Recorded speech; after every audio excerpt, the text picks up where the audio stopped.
2 jumbo jets. 583 people. The deadliest air crash of all time. This was a nightmare beyond all expectation. If I mess this up, I could actually lose my license. Blame soon falls on one pilot. Stand by for takeoff. I will call you. Why would he ignore those instructions? But as investigators sift through all the evidence... We are now at takeoff. Whoa, whoa, whoa. What just happened there? The disaster in Tenerife grows more and more mysterious. Why didn't they get off where they were told? These are the top guys. These are the best in the business. How could this happen?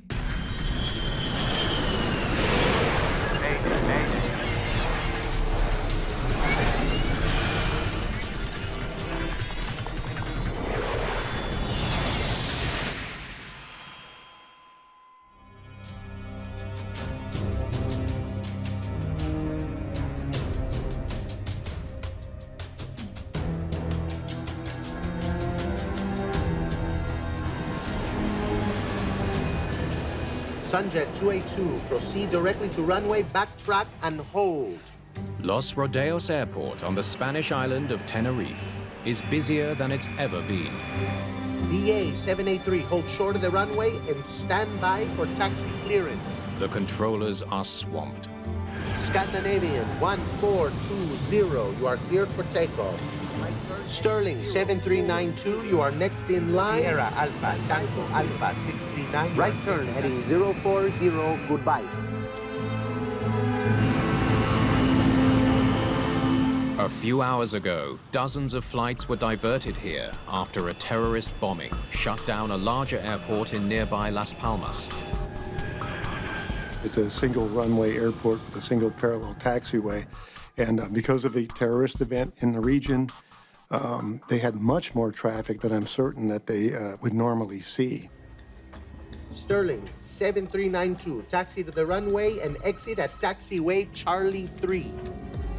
They were dealing with aircraft that had been delayed for a good part of the day, and now there was a sense of urgency to get them out and safely on their way. With so many planes parked on the taxiways, the controllers instruct departing flights to taxi along the airport's only runway to get into position for takeoff. One of the planes waiting to get to Las Palmas is Pan Am Flight 1736. Must be getting close. Sure hope so. I'm ready for the beach. 39-year-old Robert Bragg is the first officer. After we got to Las Palmas, we were supposed to have a day there, and then fly the airplane to Paris and have a day off, and then back to New York. So it was supposed to be a very good trip. His captain is Victor Grubbs.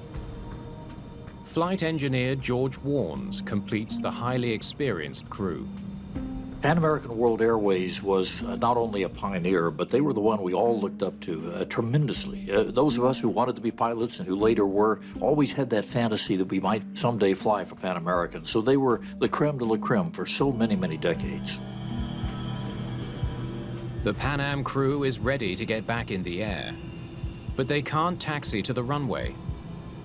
A KLM 747 has stopped in front of them to refuel. We were about 12 feet short of getting around them. We were all on the same radio. I asked him how long would it be for him to finish fueling. He said about 45 minutes. You're trying to get your passengers where they want to go, and now KLM wants more fuel. And it's just one of those things. It gets frustrating. These irritations are small, but at the end of a long day, they begin to add up. Not even a sandwich? It's been a long day for the 378 passengers on board the Pan Am airplane. The flight started in Los Angeles before stopping in New York and now in Tenerife. They had been on the airplane 12, 13 hours, so they were getting tired. The passengers have no idea how long the delay will last. KLM was our big concern, and we found out his fueling would be finished. Tenerife KLM 4805, you finished refueling, requesting clearance for startup. The KLM aircraft is finally ready to roll. Both 747s should be back in the air soon. Clipper 1736, requesting start clearance.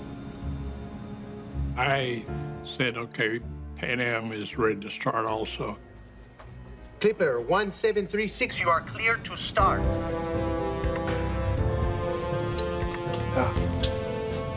Okay. Pre-start checklist, please.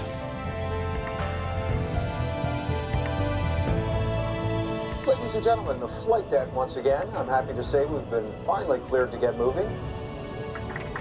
We should have you in the air in about 15 minutes from now.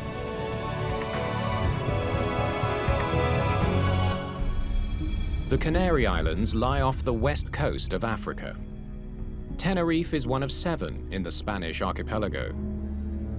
The mountainous island is famous for constantly changing weather.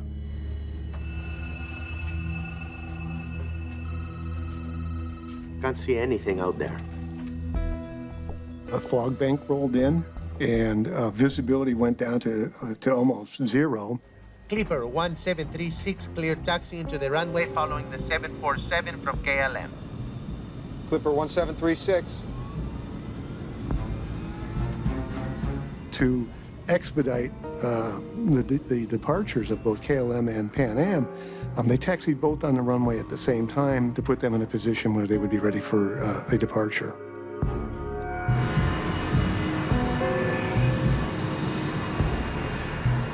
He said, follow KLM down a runway, backtrack, make an exit to get around back of KLM. So that's what we were doing. Once they get in the air, the flight to Las Palmas should only take about 25 minutes. KLM 4805, how many taxiways did you pass? I think we just passed Charlie 4 now. Okay. The KLM 747 will be the next plane to take off. At the end of the runway, make 180 and report ready for ATC clearance. Ya después de estos dos, ya terminamos. First Officer Bragg is unfamiliar with the airport. He checks a runway diagram to help find their turning. Okay, that's this one right here. Close ahead. It's going to put us on the taxiway. As they taxi, they listen to the tower controller tell the KLM crew ahead of them what to do after departure. You are clear to the Papa beacon. Climb to and maintain flight level 90. Right turn after takeoff. Roger, clear to the Papa beacon. Flight level 90, right turn up. We are now at takeoff. Okay, stand by For takeoff, I will call you. And we're still taxiing down On the runway, Clipper 1736. Papa Alpha 1736, report runway clear. Okay, we'll report when we're clear. Thank you. The Pan Am crew will be turning off the runway in just a few more yards. But now something's wrong. First Officer Bragg can see a plane through the fog. I think he's moving. Now I looked up and there he was coming down the runway. It was very obvious that he was moving because his landing lights were shaking. Look at him. That idiot's coming. Saw KLM too. Get off. Get off! Captain Grubbs tries to steer clear of the oncoming KLM. But it's bearing down on them at nearly 200 miles an hour.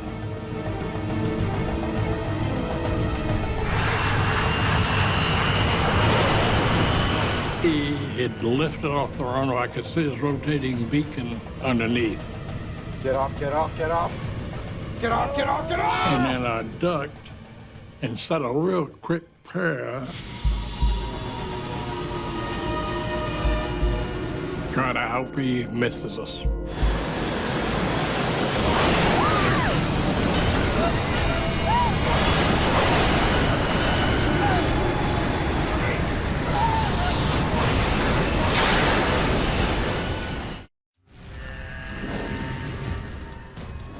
The unimaginable collision between two jumbo jets has turned a runway in Tenerife into a disaster zone.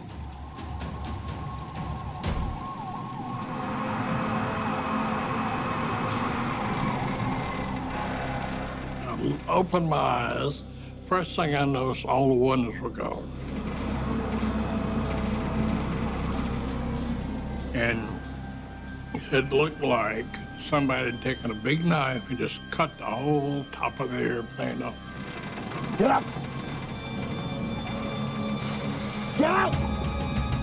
That's when I decided it was time to leave. It's a 45-foot drop onto solid concrete. And it just jumped right over us. I didn't even think about it.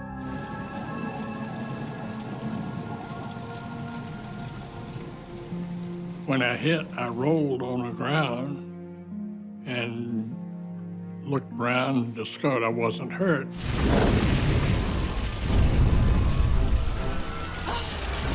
Some passengers in the shattered cabin of the Pan Am have also survived. Get out! They're desperate to get off the plane. The airplane was totally burning. There were flames probably 200 feet high. An opening in the fuselage offers the possibility of escape, but there are no emergency slides.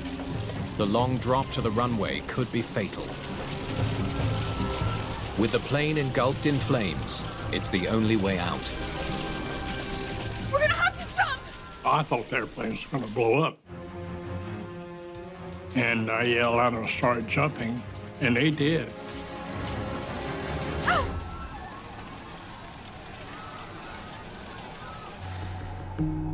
Only 61 people from the Pan Am flight survive. The cockpit crew is alive, but 335 others are dead. On the KLM flight, there are no survivors.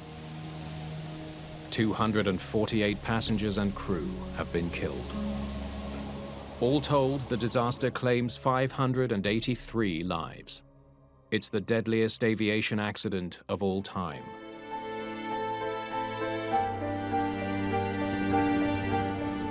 $583 people, with only a few getting out on Pan Am. This was something that we really had not contemplated when we started building bigger airplanes. Nobody ever thought, what if we lost two of them in a collision on the ground? This was a nightmare beyond all expectation. The next morning, investigators from Spain, the Netherlands, and the United States are on the scene. We didn't have a whole lot of experience with 747s crashing at that point. So for an accident investigation standpoint, it was going to be as big a deal as you can get. Pan Am clearing the runway, KLM on its takeoff roll. Someone messed up.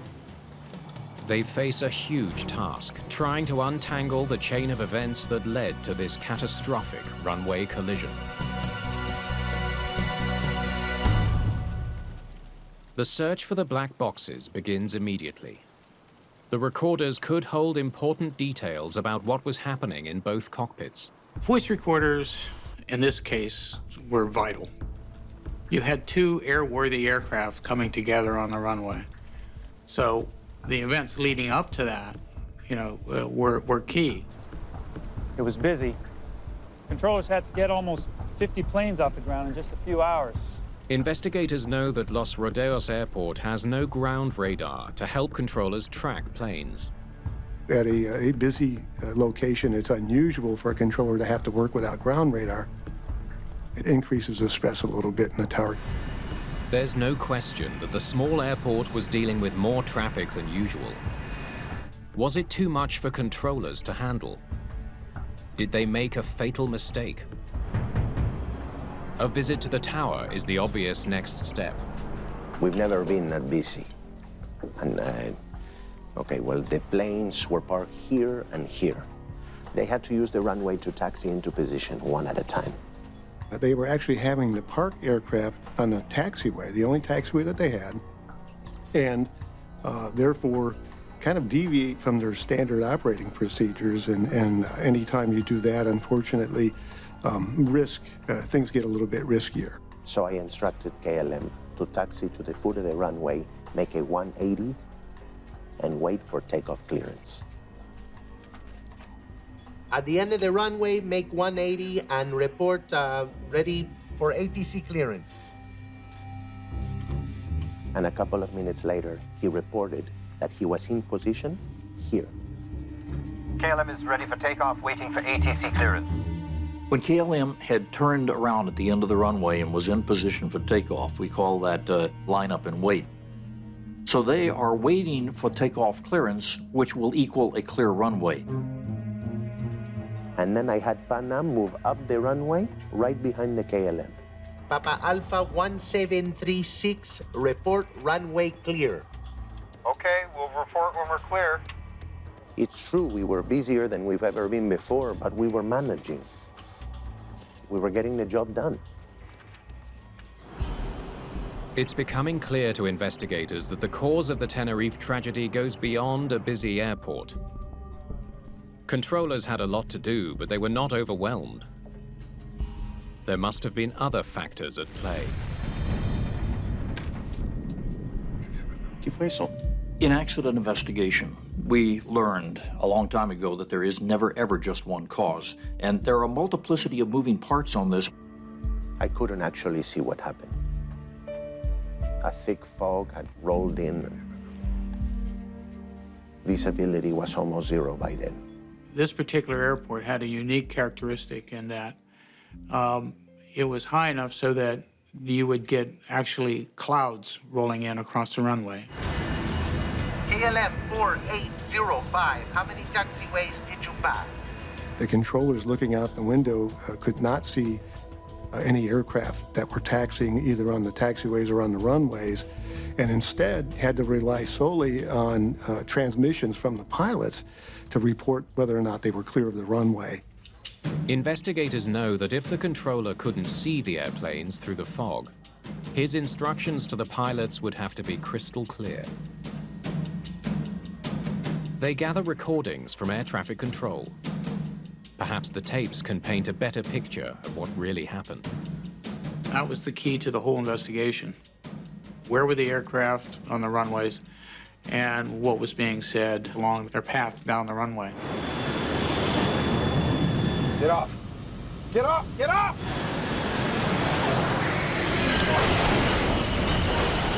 History's deadliest air crash is leading newscasts around the world. The pressure for answers is not about to let up. We knew we had a tremendous task on our hands to solve this accident.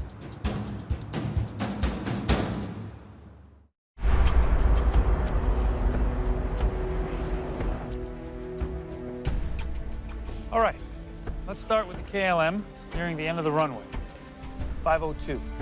Investigators want to know if the Tenerife controller said anything to the KLM or Pan Am pilots that could have led to the collision. KLM 4805, how many taxiways did you pass? They listen to the recordings from inside the tower. I think we just passed Charlie 4 now. Okay, just past Charlie 4, right here. KLM captain Jacob van Zanten and his first officer Klaus Meurs taxi up the runway in thick fog. By the time that the main island airport at Las Palmas reopened and everybody was getting ready to go, it was down to about 700 to 900 yards of visibility, and that's just right at minimums. At the end of the runway, make 180 and report ready for ATC clearance. Okay, KLM was told to proceed to the end of the runway, turn around, and wait. What was the Pan Am flight told to do? Clipper 1736, leave the runway 31 onto your left. Whoa, what did they just ask him to do? I'm sorry, say again, please. Leave the runway, the third one to your left. Okay, taxi down the runway and leave the runway at the first intersection on the left. Is that correct? Negative. The third one. The third one. Whenever we look at the question of whether or not the air traffic controllers in the tower, the two gentlemen in the tower, were giving clear instructions, you got to remember we have kind of a linguistic problem here, because these were two Spaniards who speak Spanish as their native language attempting to speak in aviation English to an American crew and to a KLM Dutch crew. He's on an active runway, and he doesn't know if he's being told to get off here, here, or maybe here. There seemed to be some confusion with as to what exit they were supposed to take. And I have a feeling part of that had to do with the accents involved. Maybe I'll ask him again. Would you confirm that you want Clipper 1736 to turn left at the 3rd intersection? It takes an extra effort, but the controller eventually makes himself understood. The third one, sir. 1, 2, 3. The third one, third. The controller's accent may have been another complicating factor for pilots in an unfamiliar airport on a very busy day. But for investigators, it's not enough to explain the crash. They need to keep digging. 1, 2, 3. This is where they were told to get off, and they clearly understood. But they moved past C3. Why didn't they get off where they were told? The Pan Am plane taxied past the 3rd exit. Why did it stay on the runway? For more insight, investigators examined the geometry of the turn the Pan Am pilots were asked to make. That leads to a surprising discovery. So we have a 148-degree turn here, followed by another one here. Leaving the runway at the 3rd intersection would have required two very sharp turns, both tighter than 90 degrees. That's practically impossible. 747 is a beast. This is a big, big airplane. You just can't turn it on a dime. So a crew is going to always be reluctant, an experienced crew especially like Pan Am's, to take a turn if it doesn't look logical to them. And this one did not look logical to them. All right, so the collision happened here. So he obviously passed C3 and was headed for C4. Instead of leaving the runway at an exit that required two very difficult turns, the Pan Am crew headed for the 4th exit. It was further along the runway but provided a much easier turn. If you see C4, it's the only taxiway going off the runway at a 45-degree angle. The other C3 would have not done what we need to do. So I could see how that would definitely have induced the Pan Am crew to think that Charlie 4 was the exit that they were supposed to turn at. In the fog, the KLM crew would not have been able to see that Pan Am 1736 was taxiing past the C3 exit as they waited for takeoff instructions from the controller. KLM is ready for takeoff, awaiting ATC clearance. The first clearance they were asking for was a air traffic control route clearance, which tells pilots how to get from the airport that they were at, Tenerife, to their destination airport. The air traffic control recording suggests the KLM crew knew the correct procedures and was following them. You are clear to the Papa Beacon. Climb 2 and maintain Flight level 90. right turn after takeoff. Sounds fine. Roger, clear to Papa Beacon. Flight level 90, right turn out. We are now at takeoff. Okay? Stand by for takeoff. I will call you. It's kind of a verification between the controller and the pilot that they are doing what they should be doing. He's telling the tower he's in takeoff position, but he's been told to wait for takeoff clearance. So why does he start his takeoff roll? Investigators are mystified. Nothing on the tower recording can explain why the KLM crew started down the runway before they were cleared to do so. The question then was, you know, once you get over the horrific nature of it, say, how could this happen?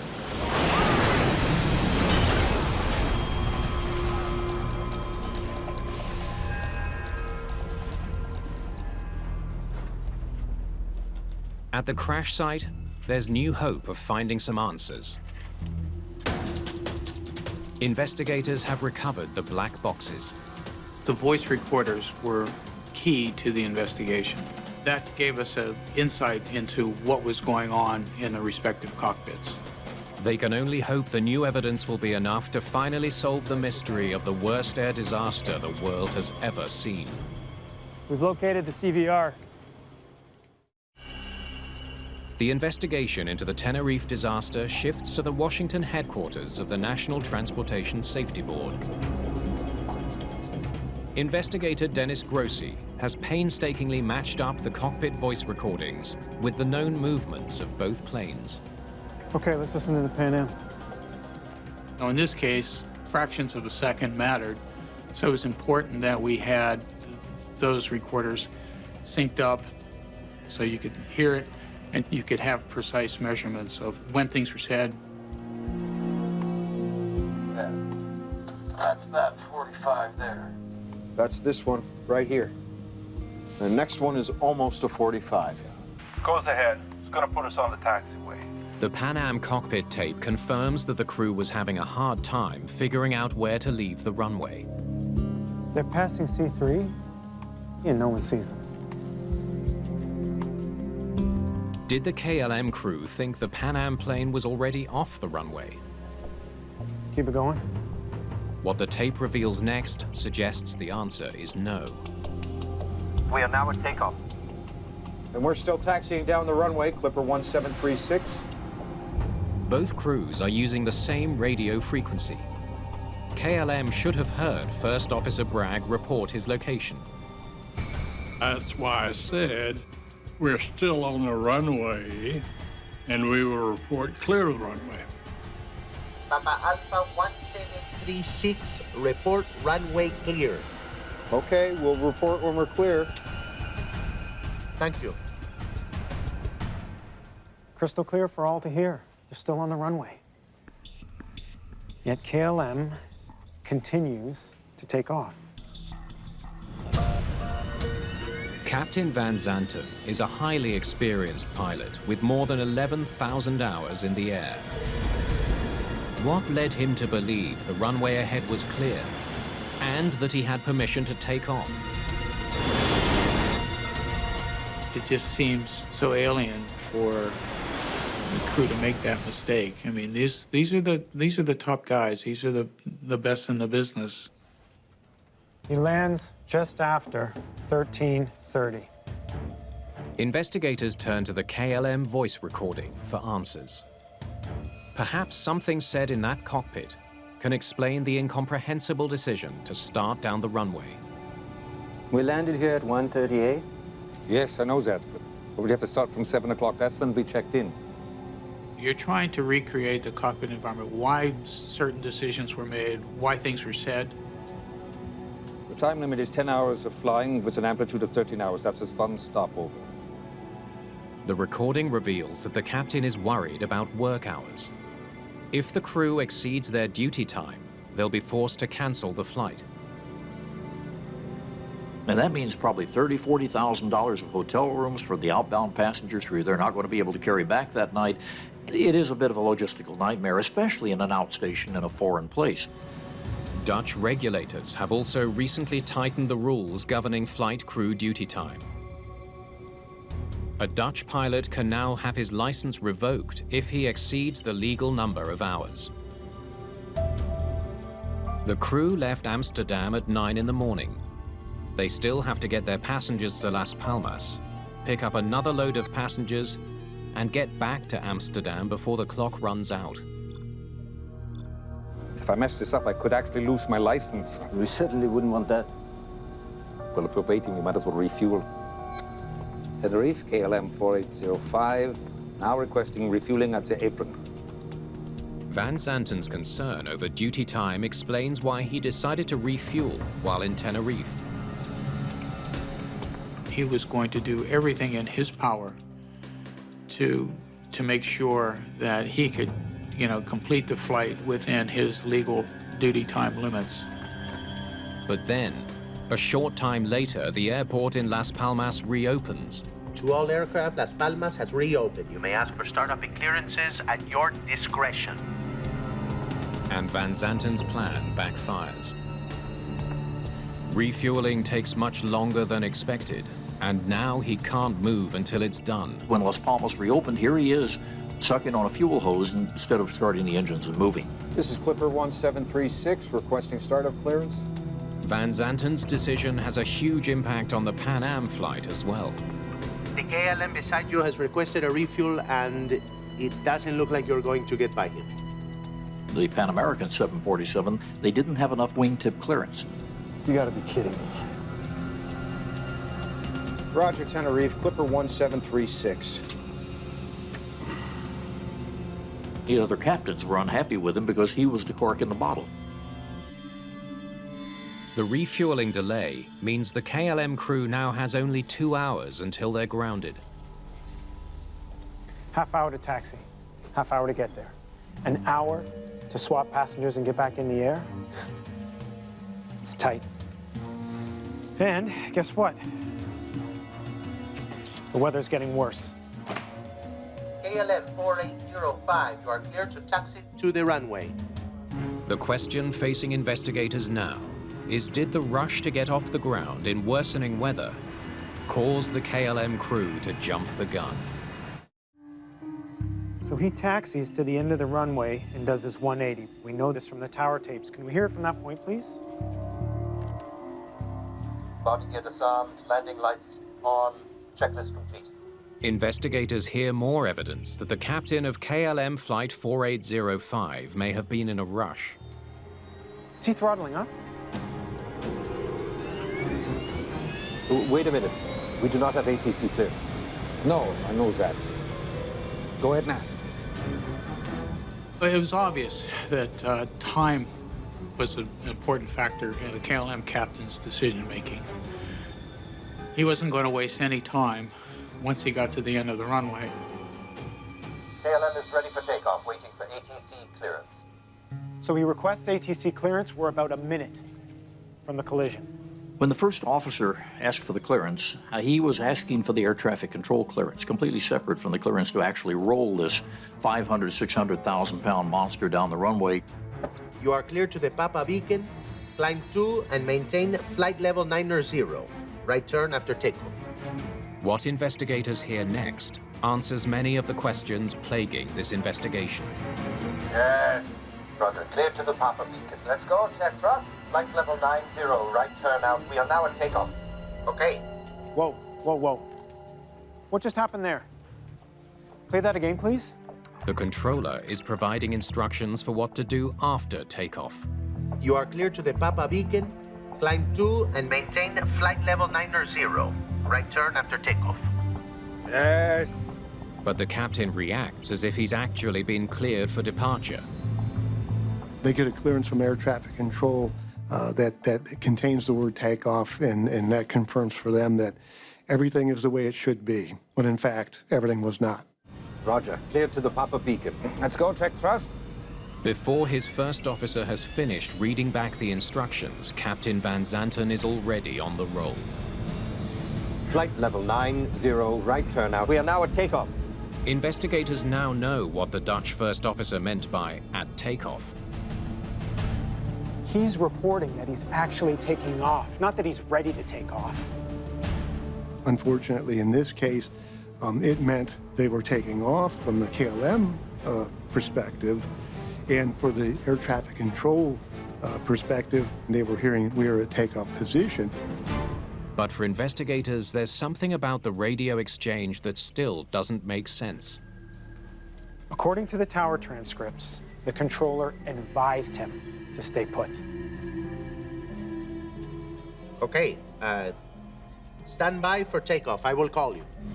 Why didn't the KLM crew follow that clear instruction to stand by? Give me Pan Am at 1706. That's when Pan Am reports on the same frequency that they're still on the runway. And we're still taxiing down the runway, Clipper 1736.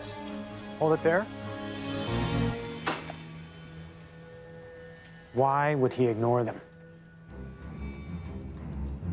The cockpit recordings continue to baffle investigators until they hear another critical moment on the KLM tape. We are now at takeoff. Okay. That's what he heard? It's a stunning discovery. Flight level 90, right turn out. We are now at takeoff. Okay.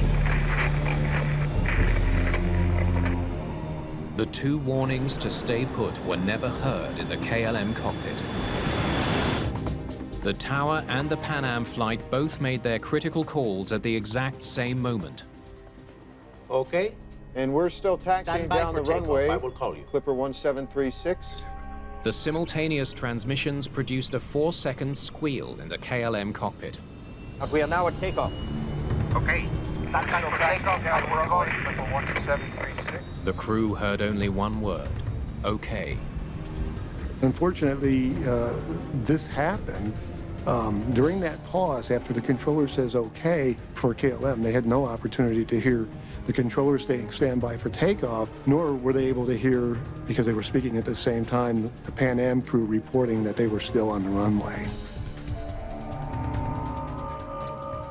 So what's next? There's one final transmission recorded in the KLM cockpit. Papa Alpha 1736, report runway clear. It should have alerted the crew that another plane was still on the runway. Okay, we'll report when we're clear. Thank you. Only the flight engineer seems to have understood it. Is it not clear then? What did you say? Is it not clear then, the Pan American? Oh, yes. The pilots ignore his concern and miss their last chance to avoid a disaster that will claim 583 lives. Oh, damn it!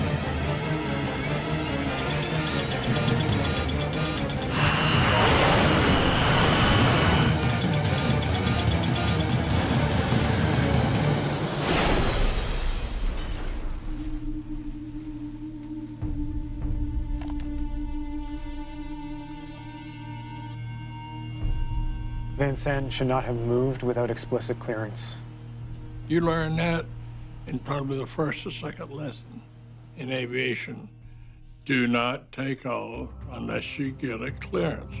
Investigators dig into the career of Captain Van Zanten. They're looking for anything that might explain why an experienced pilot would violate such a fundamental rule. This guy was a superstar. They learn that Van Zanten was one of KLM's top pilots. He was the face of the airline, the director of flight safety, and head of the flight training department. How could a human being with so much intelligence, so much capability and experience and position, and the director of safety, how could he fail like this?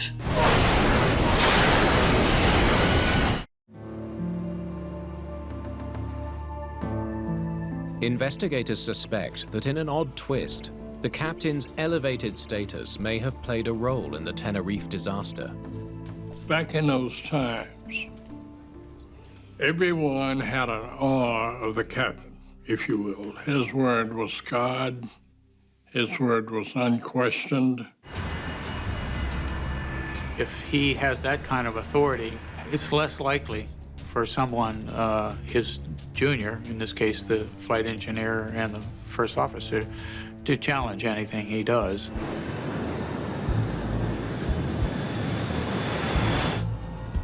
Okay, we'll report when we're clear. Thank you. Is he not clear then?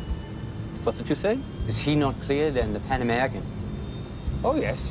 The conversation in the KLM cockpit leading up to the accident seems to support that notion.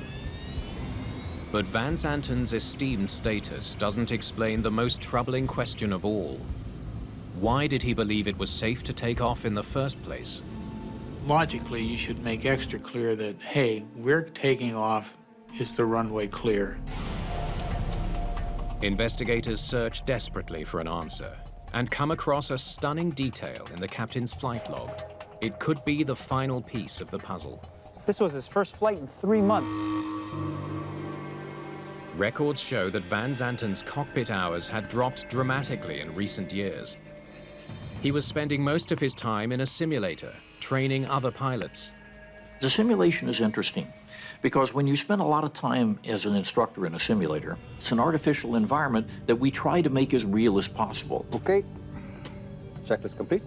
Let's go. Thrust. Flight simulators do a remarkably good job at recreating the experience of a real flight. But there is one very important element missing. There is no air traffic controller in a simulator. His focus was on training, and there was this difference in the way you treat air traffic control communications in the training environment versus the real world. Okay, let's go. Thrust. V1. Here we go. Take off, thrust. Rotate. Okay, let's go. Take off, thrust. Thrust. Let's go. All the time he spent in the simulator works against him. Climb 2 and maintain flight level 90. Right turn after takeoff. Roger, clear to the Papa beacon. Let's go. Check thrust. Jacob Van Zanten's attempt to take off without a clearance resulted from his time in the simulator, and that he kind of reset himself. He was his own clearance authority in the simulator. And then 2 separate radio calls that should have told him the Pan Am was off the runway cancel each other out. Okay. We're still taxiing down the runway, but we're 1736. The world's deadliest airline accident is now all but inevitable. I think he's moving. Look at him. That idiot's coming. Basically, we had a captain who wanted to get off the ground as rapidly as possible. Oh, damn it!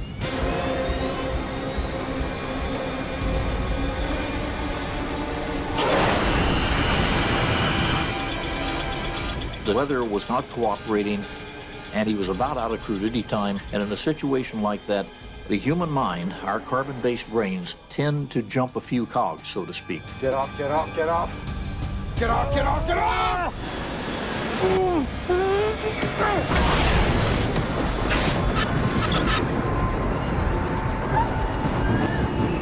He had a gun cocked and loaded by various factors, and he was the one that pulled the trigger, but you have to take them all in connection.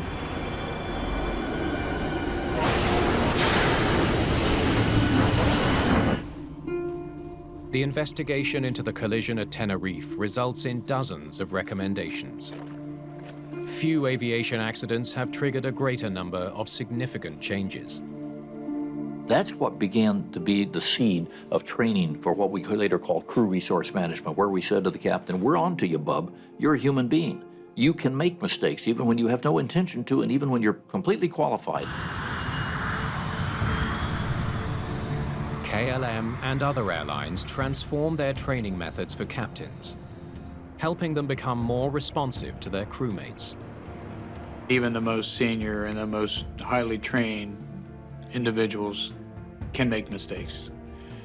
And we need to rely on the resources of all the crew members to compensate for that. You are clear to the Papa beacon. Climb 2 and maintain flight level 90. Right turn after takeoff. The accident also changes the very language used by controllers around the world. Controllers don't use the word takeoff unless they actually mean and intend for the aircraft to be doing just that, taking off. Instead, they will substitute the word after departure, turn right heading 040 or something to that effect. Those 583 people, those people did not die in vain. We have learned those lessons. They changed the whole face of aviation safety.